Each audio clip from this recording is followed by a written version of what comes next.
Hi guys, welcome to my channel. This is Priya Bhargav. आज मैं आपको बताने वाली हूँ कि हैदराबाद अगर आपका प्लान है विजिट का, तो आप वन डे में कैसे मैक्सिमम चीज़ें घूम सकते हैं। सो मेरा जो प्लान था यहाँ आने का, उसके पीछे बहुत सारे रीजंस थे। एक, मुझे अवार्ड सेरेमनी अटेंड करनी थी, that was on 30th। So I arrived on 29th। मेरी booking Katariya hotels and towers में है, तो मैं अभी भी अपने इसी होटल रूम में रुकी हुई हूँ। सो इसमें 7 फ्लोर्स हैं इस होटल में। This is Kataria hotels and towers. This is the reception area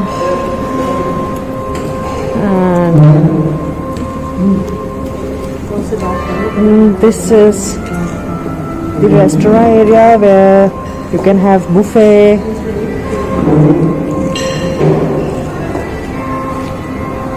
That's the ground floor and decor is nice. So this is the lift area. 2 lifts are there and ground floor के लिए washroom भी available है। Room है जहाँ कुछ events के लिए जो कम्युनिटी रूम कहते हैं, that is also available. This is first floor. Here they have wellness spa. After getting out from here and again you will see here, this is the area for swimming pool. यहाँ से exit मारेंगे। Unfortunately accessible नहीं है ये, specially एबल्स को तो consider करते ही नहीं है, जैसे कि ये बोर्ड रूम है। एंड फिर जो रूम्स हैं वो बाकी तो इधर अवेलेबल हैं, लेफ्ट एंड राइट जब यहाँ से जाएंगे। If you will look at it, they have other things as well. This is 7th floor, जो सबसे हाईएस्ट लेवल पे है, और ये रूम नंबर दिए होते हैं कौन सा रूम है। यहाँ सिटिंग एरिया भी है, और इस साइड भी रूम होंगे एंड देन इस साइड भी रूम होंगे। This is the swimming pool area which is the view from 7th floor. So if you will look up there, all the buildings are there, and then that lake and flag of India is there.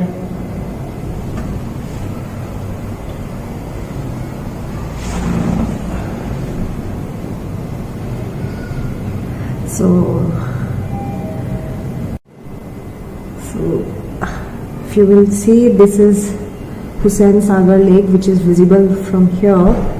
थोड़ा सा अगर और ये सामने बड़ी वाली building नहीं होती तो हमें बुद्धा का स्टैचू भी दिख गया होता है यहाँ पे। This is 7th floor room. मैं ऐसे ही घुस गई क्योंकि शायद कोई खाली करके गया है, और मैंने सोचा रिकॉर्डिंग ही कर लें। सो सारे रूम इसी तरह के हैं, इसी तरह का फर्नीचर है। यहाँ पे बाथरूम्स में भी अगर आप देखें तो ये है। तो हम लोग यहाँ आए तो फर्स्ट डे तो मेरी फ्लाइट ही थी 29th को, जो हम लोग यहाँ लैंड हुए। तो उस दिन तो इट वाज टायरिंग, नई जगह थी, थोड़ा डर भी था एयरपोर्ट पे आने के बाद कि नए लोग पता नहीं कैसे। बताने का रीजन ये है कि लाइफ में कुछ कॉम्प्लिकेशंस हैं, वो भी एंजॉय कर सकते हैं, और कैसे कर सकते हैं वो इस वीडियो के थ्रू आपको पता चल जाएगा। सो सिंस मेरे पेरेंट्स की हेल्थ थोड़ी सी अफेक्टेड है, सो उस हिसाब से मुझे बहुत सारी चीज़ें अरेंज करनी पड़ी, जैसे कि एयरपोर्ट में व्हीलचेयर फैसिलिटी। सो जब हम लोग व्हीलचेयर से मैं पेरेंट्स को बाहर लेके आई फ्लाइट से, एंड जब हम उतरे तो वहाँ पे कुछ अटेंडेंट मिल गए थे। मुझे ऐसा लगता है इनका कुछ ग्रुप होता है जो ये ऐसे ईडी ट्रैवलर्स या फिर जो फॉरेनर्स आते हैं उनको ये ढूंढते हैं, सो दैट इनको टिप्स मिल जाए। सो हमें भी कुछ 2 जने ऐसे मिल गए। सो इन्होंने हमारी बहुत हेल्प करी। वैसे तो हम लोग की व्हील चेयर पुश करके नीचे सबवे बना हुआ है एयरपोर्ट में, जहाँ पे आपको खाने की बहुत सारी शॉप्स मिल जाएंगी, चाय की शॉप मिल जाएगी, वहाँ you can order and eat something and थोड़ा सा वहीं जैसे ही आप लिफ्ट से बाहर आएंगे ग्राउंड फ्लोर पे, सो सबवे पे, तो आपको वहाँ पे और भी चीजें मिलेंगी खाने के अलावा। आप लेफ्ट साइड में जब मूव करेंगे तो लेफ्ट साइड में आपको कैब्स की फैसिलिटी मिल जाएगी। सो माय सजेशन है आप ओला से बुक कराएं। अगेन ये स्पॉन्सर नहीं कर रही हूँ मैं, बट मैं अपने पर्सनल एक्सपीरियंस से बोल रही हूँ। वहाँ पे जितने भी टैक्सी की शॉप्स होंगी वो सारे के सारे बहुत कॉस्टली रेट बताते हैं, ऑलमोस्ट डबल से थोड़ा सा कम। सो जैसे कि मेरा जो ये होटल था, यहाँ तक आने के लिए मुझसे 1300 चार्ज मांग रहे थे वहाँ के टैक्सी ड्राइवर्स। ओला से मैं 1000 में आ गई। इवन थोड़ा सा और भी अगर जान पहचान होती है ओला कैब वाले को ही आप प्राइवेटली बोले कि आप ऐसा करो, अपना नंबर शेयर कर दो और आप पहले देख लें चाल चलन कैसा है ड्राइवर का। अगर आपको लगता है कि डिसेंट है तो आप उसका नंबर ले सकते हैं एंड देन उसके नंबर के थ्रू उससे कांटेक्ट करके थोड़ा सा रेट और डाउन करवा सकते हैं। सो ये स्मार्टनेस मैंने दिखाई। However it can be bit risky, तो आपको थोड़ा सा स्मार्ट एक्ट करना होगा। आई एम अ साइकोलॉजिस्ट, तो मुझे पता चल जाता है लोगों की एक्टिविटी एंड बॉडी लैंग्वेज से कि कौन कितना जेन्युइन होगा। सो मेरा ड्राइवर काफी जेन्युइन था एंड स्पेसिफिकली मेरी व्हील चेयर का पंगा होता है, कहीं पे हर कार में फिट नहीं आती है, तो उसकी कैब में फिट आ गई थी। So that was the second factor why I chose that driver. So उसकी कार की डिक्की में आराम से मेरी व्हील चेयर आ गई एंड देन उससे मैंने प्राइवेटली उसका नंबर ले लिया and then I saved his number. Today I contacted him and he is ready to take me to the airport reduce charges. तो मुझे अब 1000 से भी कम मैं पे करके चली जाऊंगी। सो ऐसे कुछ थोड़े से जब आप ट्रैवल करते हैं तो आपको थोड़ा सा स्मार्ट एक्ट करना होगा। इवन आप अगर ओला में ऐसे भी बुकिंग का टाइम आप देखेंगे तो मॉर्निंग आवर्स में बहुत कम रेट दिखा रहा होता है एंड जैसे आप बुक पे क्लिक करते हैं बुक नाउ, तो वो रेट अचानक से 3 टाइम्स हो जाता है। लाइक मॉर्निंग में जब मैं रेट्स देख रही थी 500 समथिंग दिखा रहा था सीडान का एंड देन थोड़ी देर बाद जब देखा तो वो 1500 पहुंच गया। So then I realized कि it is a better idea if I contact that driver itself instead of booking through Ola. So उस बंदे को मैंने कॉल किया मॉर्निंग में, तो मुझे जाना है आफ्टरनून में। So इस तरह से मुझे थोड़ा सा आइडिया लग गया कि वो विलिंग भी है या नहीं है, लास्ट मोमेंट का पंगा नहीं है। एंड देन मैंने जो होटल खुद जहाँ आप होटल्स में रुकते हैं वहाँ पे आपको खुद ही टैक्सी की फैसिलिटीज, कैब्स की फैसिलिटीज अवेलेबल होती है, उनसे भी मैं कोऑर्डिनेशन में हूँ कि आपको एक बैकअप प्लान तो आपके पास होना ही चाहिए। सो मेरा बैकअप प्लान यही है कि अगर ये ड्राइवर लास्ट मोमेंट में डिच करता है सो इधर आई विल बुक थ्रू ओला और I will go through this cab वाला। सो इससे भी मैंने थोड़ा बार्गेन करके रखा हुआ है रेट। सो थोड़ा सा आपको स्मार्ट होना पड़ेगा व्हेनेवर यू आर ट्रैवलिंग। और ये लास्ट डे के लिए मत छोड़ें, पहले से ही वेरी फर्स्ट डे आप रिसर्च करते रहें। जब भी आपके पास थोड़ा टाइम मिलता है रूम में बैठते हैं तो आप इसके ऊपर रिसर्च कर सकते हैं। सो अगेन जब मेरा सेकेंड डे इवेंट था 30th को, वो मैंने अटेंड किया एंड देन फर्स्ट को यानी कि दैट वाज संडे को मैंने यही जो ये कैब फैसिलिटी अवेलेबल है होटल में, उसी बंदे से थोड़ा सा बार्गेन करके मैंने एक कैब बुक कराई जो 24 घंटे 8 आवर्स की इनकी होती है, इधर 80 किलोमीटर्स और 8 आवर्स दोनों में से जो पूरा हो जाता है। सो उस हिसाब से इनका कैब की सर्विस थी। सो टैक्सी ड्राइवर मैंने पहले बोला था जेन्युइन होना चाहिए एंड इनका टैक्सी ड्राइवर जो था थोड़ा गाइड का काम भी करता था। सो वो हम लोगों को गाइड भी कर रहा था, ये चीज़ यहाँ है ये सब करके। सो हमने होल डे में पूरा हैदराबाद की जो स्पेसिफिक चीज़ें थी जो हम देख सकते थे वो देख लिया। Again considering my health, my parents health, so हम लोग ज़्यादा कहीं पे उतर के गए नहीं, क्योंकि अगर आप एक पर्टिकुलर जगह पे एक दिन में घूमने की कोशिश करेंगे तो आपके 5 घंटे 4 घंटे ऐसे निकल जाएंगे, specifically because we have slow speed of walking and moving.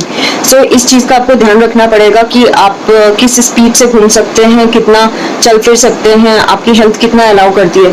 सो जैसे कि हम लोग जहाँ जहाँ गए उनकी मैं पिक्चर्स आगे इस वीडियो में अपलोड करूँगी एंड मेंशन भी करूँगी एंड क्या क्या चार्जेस हैं, क्योंकि जहाँ कहीं कहीं पे आपको एंट्री फीस भी देनी होती है which is very minimal, like ₹25 पर पर्सन और ₹20 पर पर्सन। मैंने जो बोट थी, बोट से भी हम लोग गए हैं हुसैन सागर लेक में और हमने बुद्धा के स्टैचू तक नहीं उतरे हम लोग, क्योंकि वहाँ थोड़ा सा ज़्यादा उबड़ खाबड़ था and then I had to ask help from people. So that is why I preferred कि मैं बोट से ही देख लूँ जो भी स्टैचू है एंड साइड स्टैचू को चारों तरफ थोड़ा गार्डन बनाया हुआ है उन्होंने। सो वो किया एंड बोटिंग में पर पर्सन ये चार्ज जो होता है वो ₹50 होता है अगर आप ग्रुप में जा रहे हैं। इंडिविजुअल बोटिंग का नहीं है इसमें, लेकिन मिनिमम 4 पीपल वाला स्पीड बोट का है जिसमें ₹350 पर पर्सन लगता है। सो वो भी है, लेकिन स्पीड बोट जो है वो आपको स्टैचू के पास नहीं लेके जाएगी, हुसैन सागर लेक में चारों तरफ घुमाएगी। Unfortunately what I saw is lake is really very dirty, बिल्कुल क्लीन नहीं है। और ड्राइवर टोल्ड अस कि वो तो अभी रिसेंटली क्लीन हुई थी, तो अगर वो क्लीन होने के बाद भी इतनी डर्टी है तो यू कैन इमेजिन कितनी डर्टी हो। सैन सागर लेक के ही पास एक गार्डन भी बना है जिसमें एंट्री, मतलब आप सैन सागर लेक तक भी तभी पहुंच सकते हैं जब आप यहाँ एंट्री करेंगे।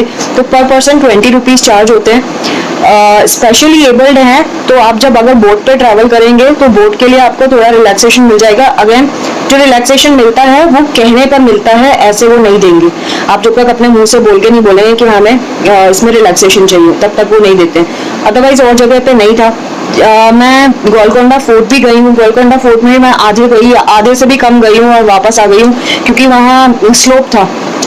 मेरे में इतना स्टेमिना नहीं है कि मैं बहुत देर तक राइड कर पाती। अगेन पेरेंट्स ने बहुत हेल्प करी मेरी, बट अगेन बहुत सारे लोगों से बहुत सारी हेल्प लेना इज बिट अनकंफर्टेबल। आपका अटेंडेंट है तो अच्छा आप देख सकते हैं, लेकिन again you need whole of the day to see that. So मैं जहाँ तक पहुँच सकती थी वहाँ तक मैंने देखा, मैंने पिक्चर्स भी क्लिक की।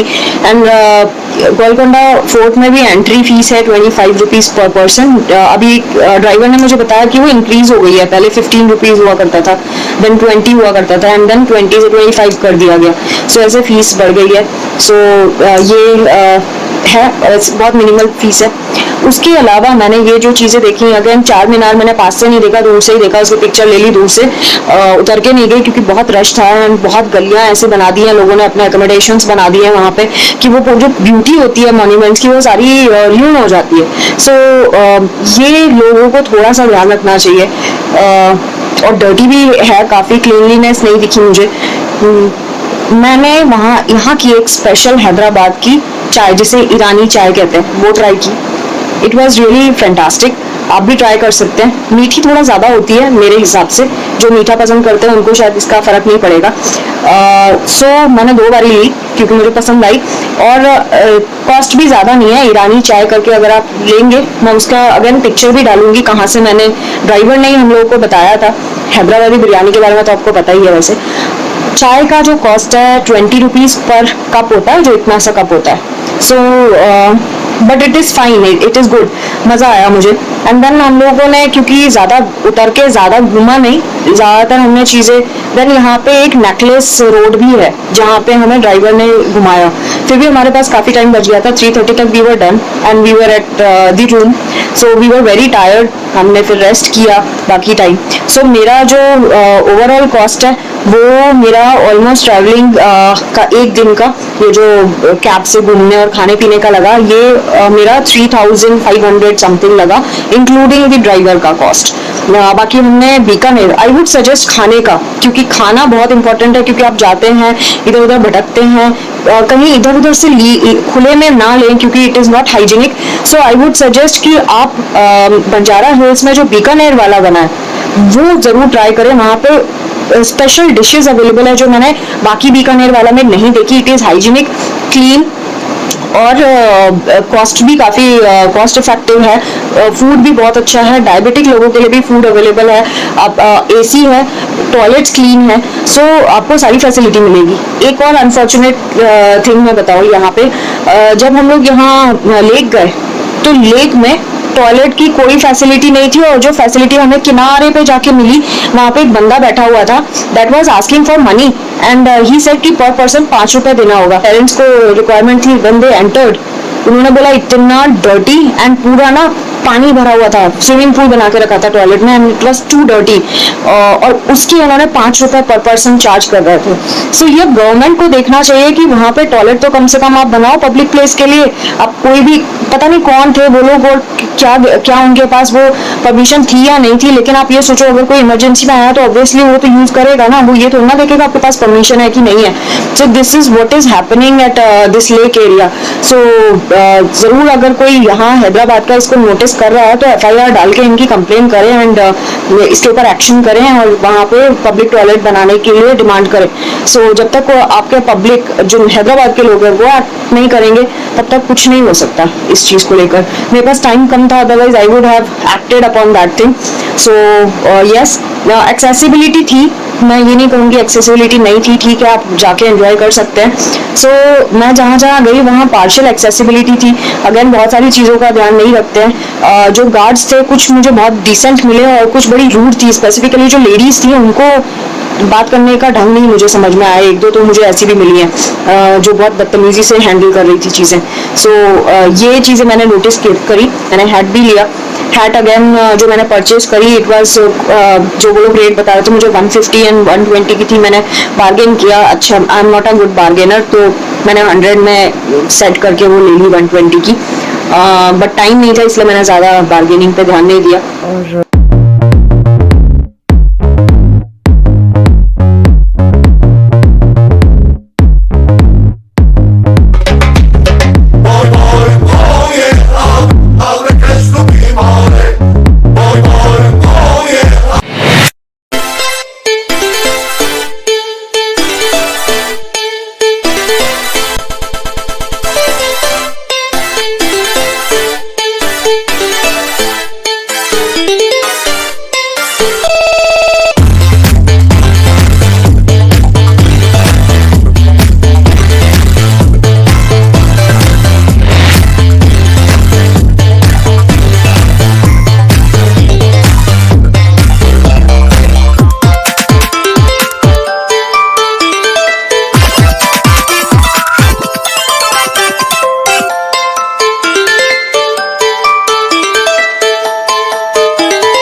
मैं आपको बताऊं कि अगोड़ा करके एक साइट है जहाँ पे मैंने इसके जो मिनिमल रेट देखे थे वो 1916 देखे थे।